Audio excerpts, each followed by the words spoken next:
they commit crimes in our neighborhood. And this can be a deterrent for those who think bad behavior, bad intention is okay in our community. I want to introduce the Chief of Police, Chief Wally Hebish. He's going to be speaking in just a moment. But I just want you to know that we are partnering. The Chief is going to talk about some of the details and what is being implemented in our community to keep it safe and to address the major crimes. He's going to speak in just a moment, but I do want to address one more item before I turn this over. Down in front.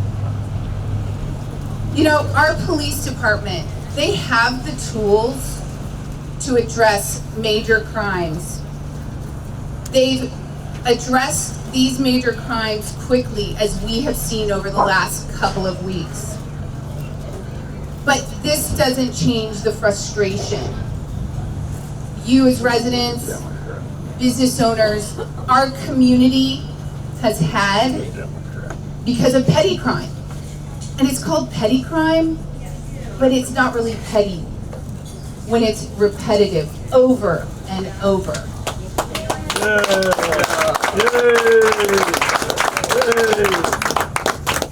Our officers can arrest people, they can book them, and those same people will be back on the street without consequences. That's bullshit. Horrible. Our officers need more help from the justice system. Yeah. They need help from the justice system to hold people accountable, and these people who are repeatedly doing criminal, petty acts, they need to be held accountable, and we need to break that vicious cycle. We need help with that. So in wrapping up, there are some initiatives that are being brought forward and grassroots efforts that you all should be looking at. Please pay attention to changes that can be made to really give the tools back to the police department, and that we need the justice system to make some changes. Thank you so much for coming here today. I'm going to pass this on to Chief Hebish.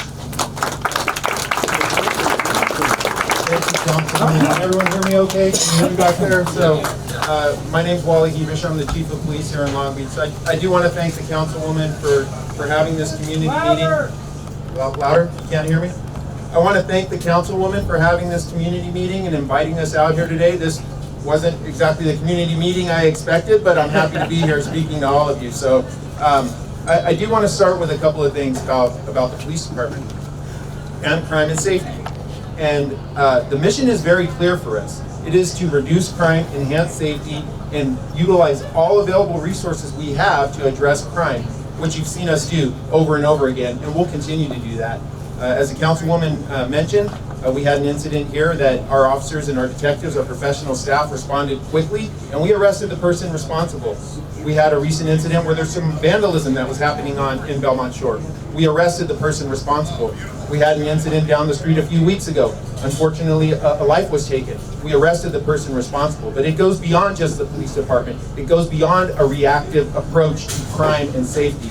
It is a shared responsibility, not only with the police department, but with all of you, with our business partners, with our residential community, with our city partners, and we're all committed to making sure that Long Beach is safe. I'm here in Belmont Shore today, but I was in downtown 2 days ago. I was in North Long Beach a few days ago. So wherever our city needs our assistance, this police department is committed to responding. I want to talk a little bit about, and when I go to community meetings, it's less about me talking and more about me having the ability to answer questions at a higher level for all of you, our community business partners. But there are some things you're going to see here in the downtown area. We operate within whatever resources we have and restrictions we have in front of us. We find ways to address crime. We find ways to enhance safety for our community. And so what you'll be seeing in the next few weeks are inspections at businesses. You'll see a presence of officers up and down 2nd Street when we have those available resources. You will see traffic enforcement, and you'll also see volunteers connecting with the businesses, handing out resource information, handing out flyers, providing details on how we can best address crime. And what I mean by that, when I talk about inspections and serving, those are things that are all out up front, things that we look at all the time. I want to ensure that alcohol isn't a contributing factor to some of the crime that we're seeing. So there's a variety of processes that we need to put in place to make sure that we are safe in this area. The other thing is this: accurate and timely reporting of crimes. So oftentimes I'll hear about a crime that's happened somewhere, and then when we do our research and track back, it was never reported. We need all of you to help us. If you see something, call the police department. We will come out here, and if we don't, we'll address why we did not come out here. So I really want to encourage all of you to report what you see.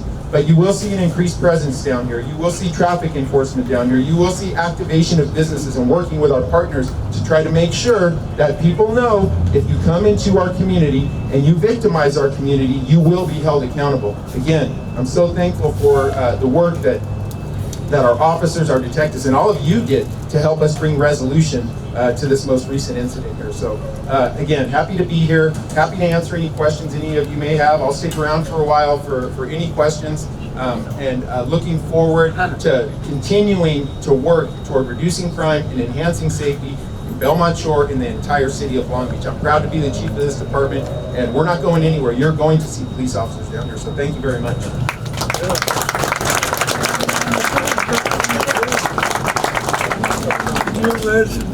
All right, Chief Hebish is open to taking questions. So if you have a question, why don't we start right here, Chief? Yes, sir. Chief, you just talked about partnerships with other city departments. And so I'm of the opinion we have a couple establishments that are inviting really scummy people here night after night, okay? And those establishments already have permits, and those permits have conditions associated with them. Okay, and they're ignored. Nobody, I mean, Panama Joe's, for example, is permitted as a restaurant, but they are a bar. They are a nightclub. Okay, you talked about handing out flyers. This is the flyer they're handing out right now. Okay, this is the flyer about come here at Monday night for after-hours service, bottle service. People are going to drink too much, and then there's these conditions that say, hey, it can't be noisy beyond this level. You have to serve food until this hour. And I can tell you, because I live up the block, they don't serve food until those hours, and the decibels are much higher, and that makes it exciting for all these people that shouldn't be here. And so how can code enforcement help you? What can we do to get those permits online where all of us can see us and we can be deputized, you know? So those are things that I think are small things. It's not going to stop these terrible murders of these young 20-year-olds, you know, but they can help us feel like we're participating a little bit more. I'd love to repeat the question, but it was pretty lengthy, so I don't think I can. So, I think it's actually a great point, and what the gentleman was addressing was a collaborative approach between city partners to address business licensing, code enforcement, complying with regulations in order to maintain a business license, not encouraging an environment of intoxication that could result in crime, all the things that are associated with running being a good partner and running a profitable and good business here in the city. And so, great point.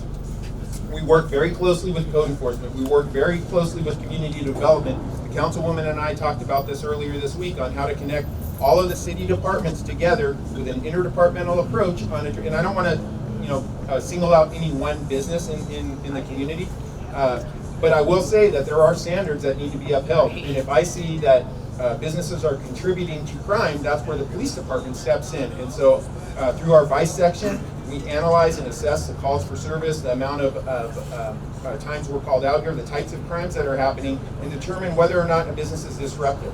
If we believe it's disruptive, then the city launches an investigation and we address it that way, and you stand to have your business license revoked. So I think you asked me what you can do, you're doing it. Standing here, sharing information, talking to me and the councilwoman and all the representatives from around the city, hearing what you have to say is so critical and so important. and I appreciate the comments, and we'll continue doing that as well. Yes, I have a question. Right along with that, the other thing is I really feel like chaos breeds chaos, and things like electric bikes on the sidewalk, those kind of things are not enforced, they're not ticketed, and I feel like when people think they can get away with the small stuff, it leads to bigger things. So, yeah. Go ahead. So, no, not really a question, but I see what you're saying. She's talking about really like broken windows theory. When you see these things happening, it just generates more crime. And if you see things are lower level crimes, quality of life crimes are allowed to take place, that can manifest itself in greater crimes. I think that's what you're conveying.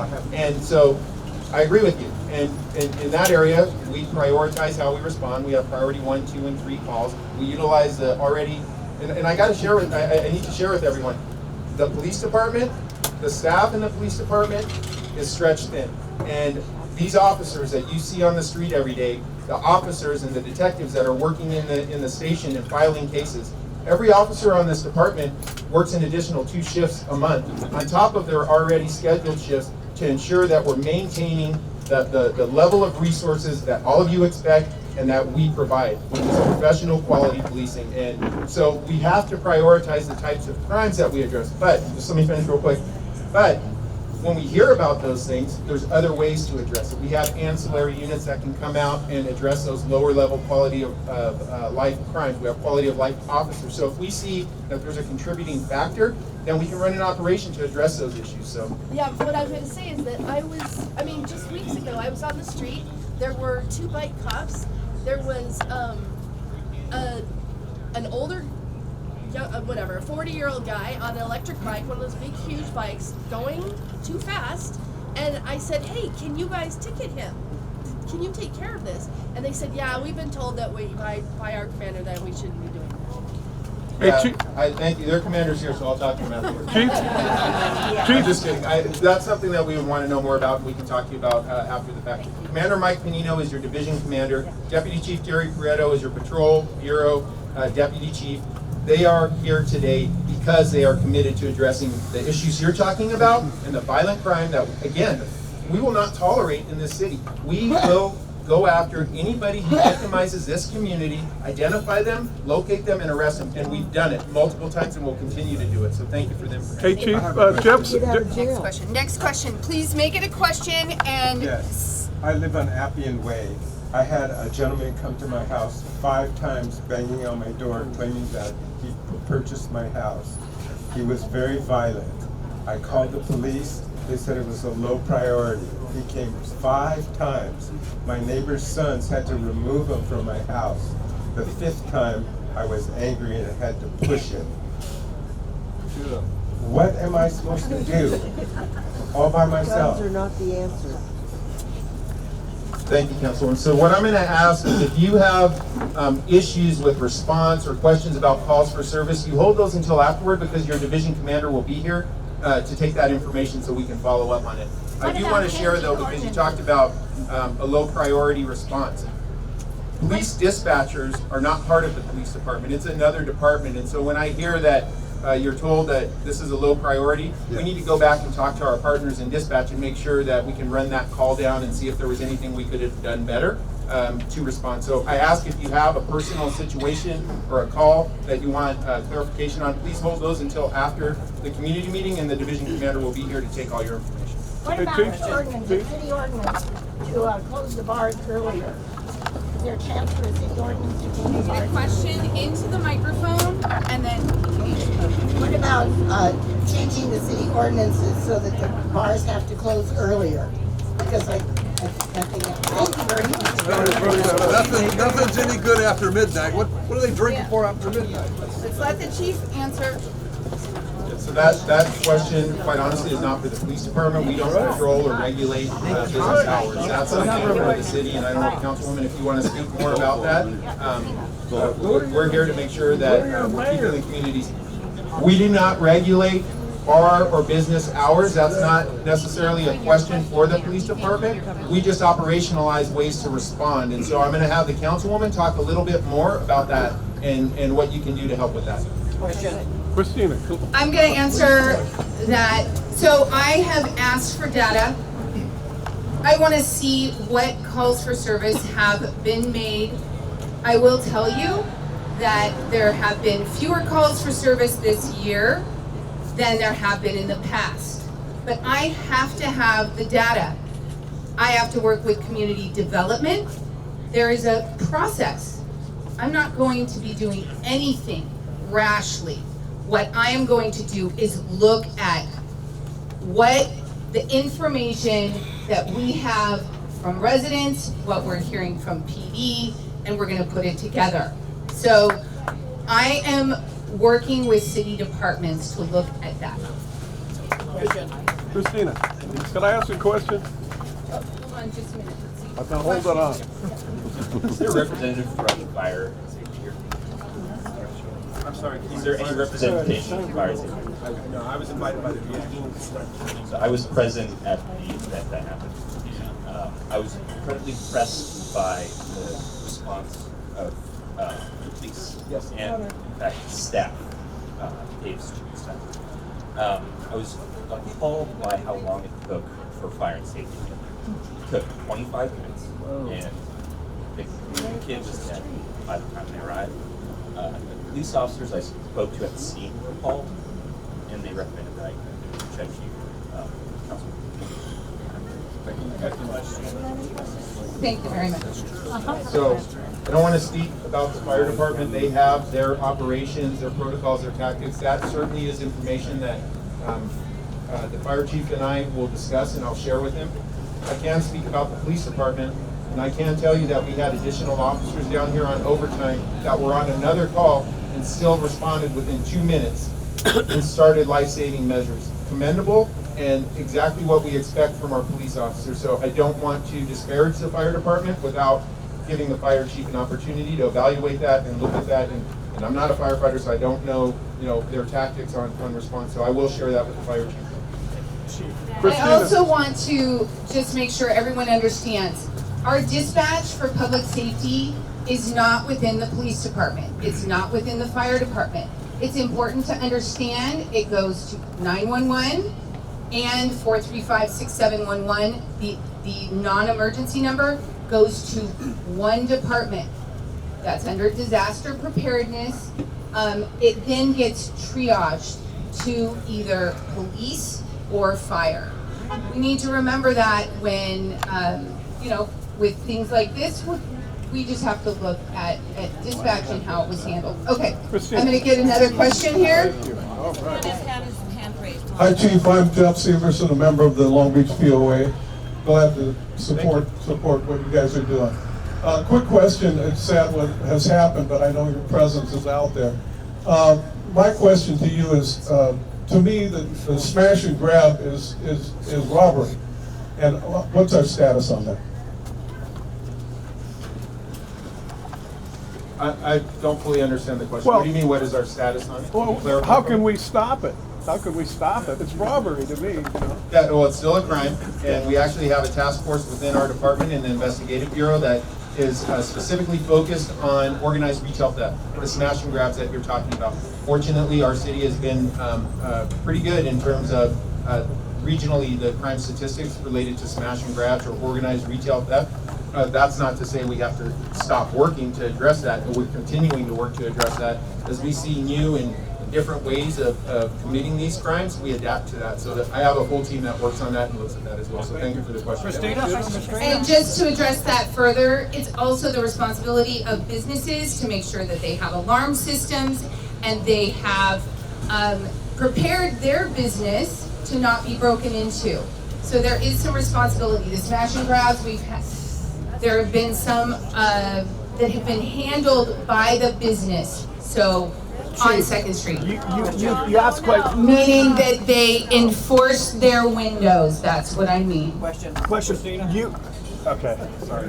No worries. On any Friday or Saturday night, the crowds are so big in the bar, and I don't know if the fire department came in, it's overcrowded. I mean, there's too many people in the bar, and I've seen it happen where one guy bumps into another guy, and the next thing you know, you got a fight.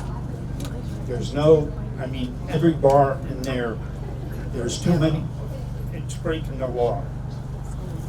So that's something that I'll be working with code enforcement on, and it is something that has to be looked at. So we're in the process of addressing all of these things.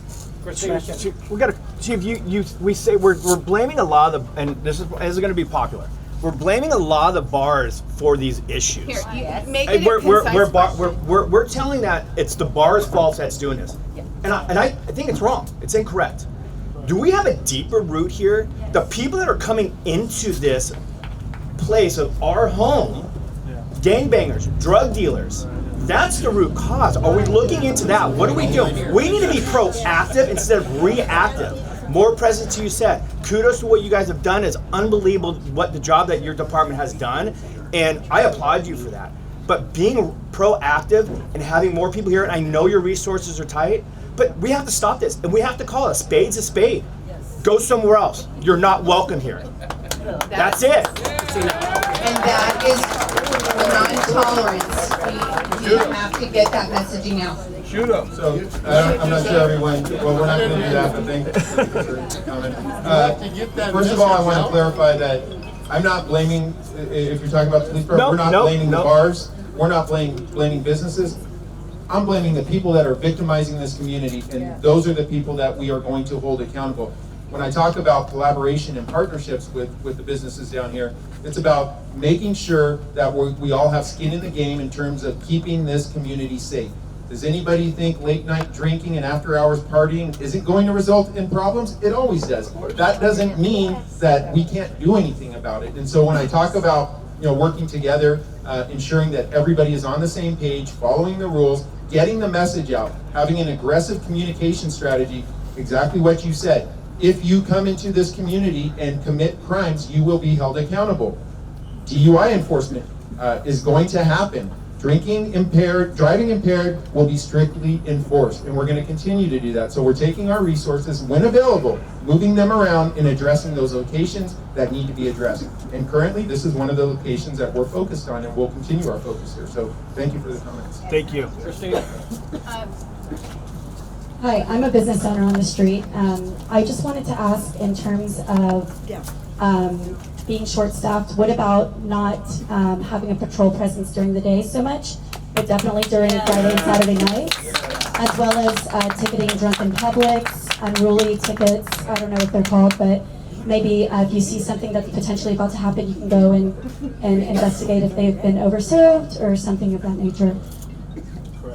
Thank you. So she was asking about shifting resources from, for example, daytime shifts, putting them in other shifts. And so just so you're aware, I cannot not have police officers anytime, because it doesn't, I've been here for almost 30 years, day or night. If something happens, it can happen anytime. And so, but what we do is analyze the data. It's an evidence-based approach to deployment. So we look at calls for service, we look at population, we look at impact and capacity, and that's how we allocate our officers in each division by every shift. And so when we see that there's a need to shift maybe to another time during the day, later at night, we do that. And so we'll continue to do that. And but I will have officers. We're 24/7 business, and we're going to stay open 24/7. So thank you. Question, Christine? All right, you know what, I could give it to him. Yeah. First off, thank you for holding this. I'm in District 3. Unfortunately, I don't think we have hearings open like this. And so this isn't specifically a business question, but it is an environment question. Because, Commander, you say that we should be involved, we should call on things. I think the environment of homelessness in Long Beach is not getting addressed. And my question is, what can I really do? Because my wife and I walk the bluff every morning, and there's 3 tents that have been on the beach now for a few years. There's people that command and take over the benches. I mean, totally. And when we call, most of the time an officer doesn't respond, even though I leave my number and I ask for a callback. But when I do, it's like they are constricted by, oh, we post this, and then within 3 days. So where is the real change going to happen? Is it happening with the municipal laws that were just too soft? How can, as a resident, I impact that we don't get it done with regard to the homeless issue? Yep, thank you. So the homelessness is a complex issue that does not live alone in the police department. That is a variety of resources and departments and non-governmental organizations involved in homelessness. But I'll speak from the police department perspective. If you commit a crime, you will be held accountable for that crime regardless of your housing status. That is the message. We will address the crime. But we also have an understanding and compassionate approach to how we assist other departments in outreach, engagement, housing, all of those things that you hear about so often. There is currently, and you mentioned legislation, we have to operate within the confines of the legislation in front of us today. And now, if we get called, for example, if you just see somebody camping on the beach, that's an interdepartmental approach. That's the health department, that's the police department, that's the fire department, that's public works for cleanup, all of those things. And we take that information to the interdepartmental team and come out and approach it that way. But if an officer is called, say if it's after hours, we need to have bed capacity to be able to take enforcement action. That's a Martin v. Boise law.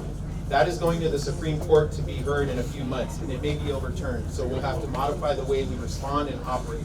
What I would say is continue to call not only the police department, but the city departments. The health department has an open line for the public to call and address homelessness issues. We share that information, so if we get the call, we share it with our interdepartmental team. But it truly is a collaborative approach to an extremely complex issue that we're seeing not only in Long Beach, but across the country. So we're continuing to try to find ways to address it. I have a quality of life team that consists of 8 officers. Those officers are focused solely on homeless enforcement, engagement, resources. They work with all of the city departments, and they're out here often, and they'll continue to be out here working with our patrol officers. So great point. I encourage you to continue to call, and we'll continue to work toward addressing that problem. And as you can be next, but hold on please. To further address that, it does have to do with our municipal code. We have something on the books that says it's illegal to sleep in your car. That is unenforceable. This is based on 9th District Circuit. This has gone to the Supreme Court. What I need from you as the community, I will be bringing an item back called ensuring usable and safe public spaces. This is aimed at putting parameters on what is acceptable and what is not, what is enforceable and what is not. When I send this out in my newsletter that I'll be speaking at council and bringing this forward, I need you all there. I need folks to come, residents to come, businesses to come to support that. So my council colleagues can hear that you support this. So that is what I'm asking for. Please, if you don't get my newsletter, there's a table back there. Please leave your name, email address, so we can make sure that we're in communication. That is how I communicate. Just to piggyback on that, can you be specific on what judges, what district attorneys, and what council people we need to get out? Because, you know, I go on the ballot and there's 50 people and I don't know right from wrong. I can't stand here right now. I mean, we're looking at specific, we are together here to talk about the situation on Belmont Shore. You can reach out to my office and we can. I have a question. Okay? I think that would help us You know, all. your hand's been up, hold on. Go red. So my question is, I have a business in the area. I've been here for 20-something years. My business there for 15, 20 years also. For the past maybe 6 years, I have gotten broken in like 6-7 times by the drug addict or whoever. Spend $1,000 on windows, cash registers, whatever. The person never got arrested. There's homeless people on drugs, mental illness. I never hear the city talk about what they're doing to alleviate the problems with drugs on the streets, with drug addicts. They're abusing the system because they don't get arrested or whatever. But we're paying for it. Mental illness and drug illness. I never hear anything about the city, what they're doing to alleviate. And there's more and more every day. And I've spent $1,000 for somebody did. They affected my life. That money could have gone somewhere else for my business or my personal whatever. So is the city doing anything to alleviate that? Other than buying hotels for the homeless? So over the next few weeks, you're going to hear more about a grassroots effort regarding homelessness, drug addiction, and theft reduction. I will be sharing that again. please get on my newsletter list so I can share this with you. Sir, I do understand. You're waiting to hear from the city. We are working through the process collaboratively with different departments, and as a council member, I have to go to council to make changes to be able to address those things. They're gonna do more than they used to do? Because I never seen any changes in Long Beach. I mean, even with the taxes, we're paying more taxes. The taxes went up like 4 or 5 years ago to help the homeless. I've never seen any difference with difference in the streets. I have not. And we're paying for tax sales taxes towards the homeless. Okay. So that's not necessarily a police department question, but there is some police department questions in there in what you had to say. One of them is responding to mental illness, and if you're not aware, in addition to quality of life officers, we have a mental evaluation team. Those are officers that are paired with a clinician that come out for calls specifically to address people experiencing a mental crisis. And we've had that since about 1996, and it's quite effective. In terms of the break-ins in your business, I would ask that you hold that information for Commander Panino so we can backtrack and see if there's any information that we can either get from you or provide to the detective to try to identify who's What the responsible. answer was, when they broke the window, took the cash register, like, yeah, he might get caught, he's gonna like go next day. That was Sir, if you can address this with Commander Panino, it would be great. Let's keep going with questions. Okay, so I have more of a something for the councilwoman, and that's I always. Guy over here who wants the microphone. Chief, do you want to address that? No, I don't think that was Okay. for me, right? That was more about Question. business cooperation. Does everyone hear me? Yes. Okay, here's a partial solution. Ice cream cone. Can you hear me now? Yes. Yeah, okay, there you go. Here's a partial solution on the homeless situation. That's a hotbed. I know it's a hotbed for everyone, the homeless issue here. Long Beach Homeless Services is very responsive. You see a homeless person out here, the PD can't come and just arrest them and kick them out, as everyone speaking today has mentioned. But you call Long Beach Homeless Services, take a picture, look them up on Google, Long Beach Homeless Services, they have a phone number, they have an email site. Take a picture, send an email, give them the address with the picture of the person. They will get outreach out to that person within 48 hours. They're very resource-like, very impacted, but they will work on it. They will work on getting those people off the street. People don't want to be inside. They don't want to be inside. Excuse me. So sorry. Homeless services. Please ask a specific question. Hello, you state that you're going after the criminals that are committing crime in Belmont Shore, and you're gonna go after them. I was violently attacked on the bike path over 2 months ago. There's video footage, a witness statement. Why hasn't this lady been arrested, and why does it take so long? Can you please address this with Commander Panino? Commander? Yeah, you can talk to the commander after. Commander Panino is right over here. He can talk, he can address your specific situation. I'm gonna go over here outside of.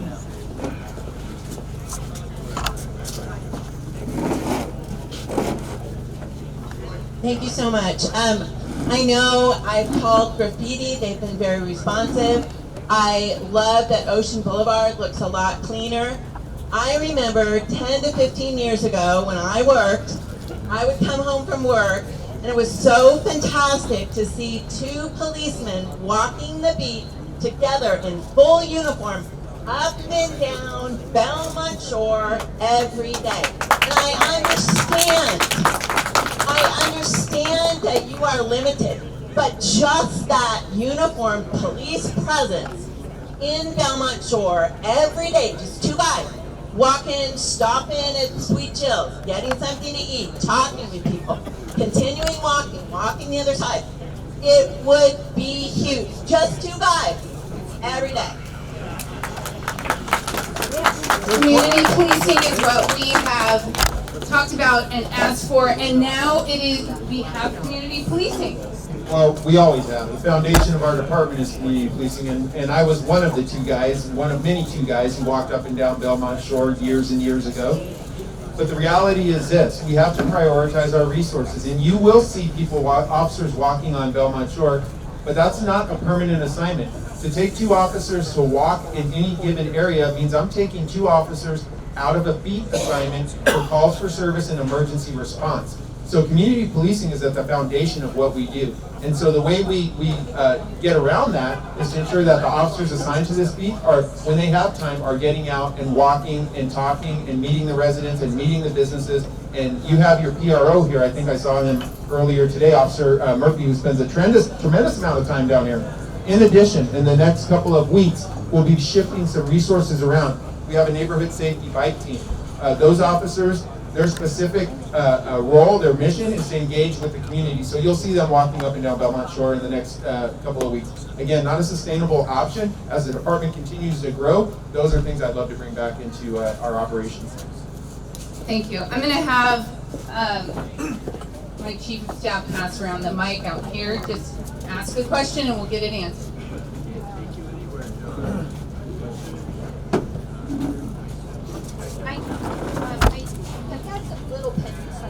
Closer.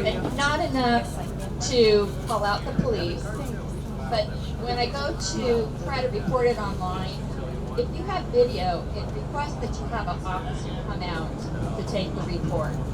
I don't expect to have an officer for someone stealing, plants off my porch or breaking my landscape lighting.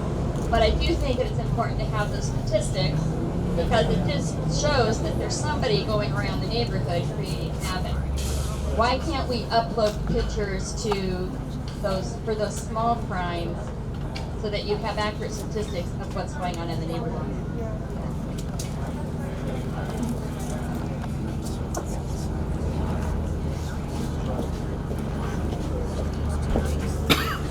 I didn't hear all of the question, but I do think you were asking about reporting online. We allow that. So CopLogic is our, can you hear me? Yeah, you have the ability to include attachments. So photos would be included. If you want to go to our website and go to the CopLogic portal, you can report crime online, add attachments, add photos, and we're continuing to grow that portal to increase the capability of online reporting to counter some of the impact of the workload on the officers we have out on the street. All right, we're gonna keep going outside of the glass here for questions.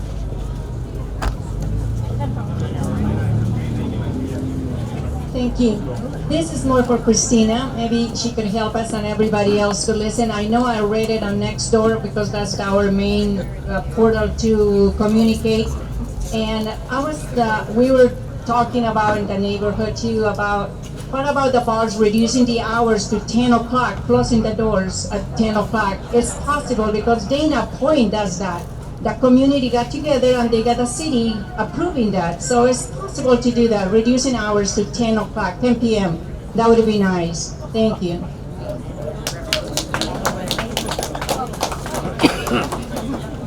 This is something that's been asked about, and again, as I said earlier, we're looking at calls for service, we're looking at the process, but there is a bigger picture also having to do, we can't just shut down businesses. Looking at the process. I know a lot of community members have asked about that. So I'm looking at it and working with the city on it. Chief has 5 more minutes to be here, so let's, here. So my question is, what exactly are you looking to do here down on Second Street? Daily, I do see police patrolling and coming down and driving past. So what are you gonna do different down here on Second Street? What will make the change of fatal killing? About a month ago, there was a fatal shooting, and now the Dave's Hot Chicken. What will be the difference? Thank you for that. Chief? Thank you. So everything I said when I opened up is going to happen. We're going to allocate available resources to this specific area. We're going to partner with the residents and the businesses to ensure that everybody is on the same page, that is accurately and reporting crime accurately and in a timely manner. We're going to have an engagement community policing element through our neighborhood safety bike team. You're going to see explorers and volunteers on 2nd Street handing out flyers. We're going to increase DUI enforcement and impaired driving conditions. We're going to ensure that everybody is complying with everything we said we would comply with when we opened up businesses down here. So that's just the tip of the iceberg and a whole lot more. Thank you. We're going to take one more question, and then I have a couple more things to say. I think the chief has to leave. Commander Panino will be here. Hi, I'm a resident on Claremont, right by the library, and we see a lot of petty crime and just a lot of people spending the night, doing drugs. I have a 13, just turned 13. I know a lot of kids that go to neighborhood. I go on PCH, and my biggest concern is that I see, and I lost a brother to drug addiction 2 years ago, so homelessness, all of that, but I am a parent first, and seeing children walk Maple from on the street, on PCH, seeing these, I don't know if homeless, but open drug abusers, and seeing these children having to walk off. Part of the reason that we need more resources is because we do have children in our country, and they shouldn't have to come first above our children. She was addressing the concern with children being, when they're walking to school or in the community, homelessness and encampments. Again, I'm going to ask you to come to council when I bring items forward that are going to address exactly that. Safe passages to school, where encampments can and cannot be. This is what I am working on. Chief, would you like to? Yeah. So I just want to provide a few quick closing remarks. I do want to thank all of you for coming here, for voicing your concerns, asking questions, and communicating what we need to do as a city moving forward. I am very appreciative of that. I also want to suggest, and also Councilwoman, thank you for inviting me to your meeting to speak. It's a pleasure to be here. But you should also be attending the commander forums, the division commanders community meetings. That is a great opportunity for you to connect with the commander that oversees this area, to modify operations, to do those things that I'm being asked about, to make sure that we're following up on the things we're hearing from me. He's here today, and he's going to be here a little while after to talk to all of you. But I do want to say thank you. Continue to support the city, the department, the police department, and we will continue to be here for you. We're not going anywhere. We're going to continue to work to make sure we reduce crime and enhance safety in this entire city. So thank you very much. Thank you, Chief, for your open communication. Working with my office. I can't tell you how often the chief and I have been speaking about this.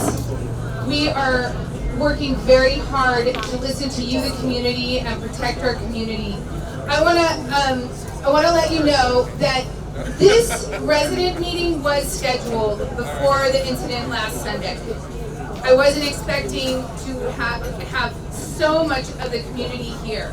I'm going to be scheduling a town hall, and it will be within the next 2 to 3 weeks. I invite you all to come. Our city prosecutor, Doug Halbert, will be there. What's the mayor? And I will invite the mayor. I'm also going to invite our commander to this town hall. They can speak on this. Commander Panino, can you share when your commander forum is? What's the date? Do you have the date on that? The commander forum has not been set. I'm going to make sure that that goes out in our newsletter. Commander's here to take questions, and my staff is here. I'm happy to take questions. And please remember, contact our office. If you have something specific, we can address it, and I'm happy to call you and talk with you more about it or meet you in person. Thank you for coming today. I do appreciate it.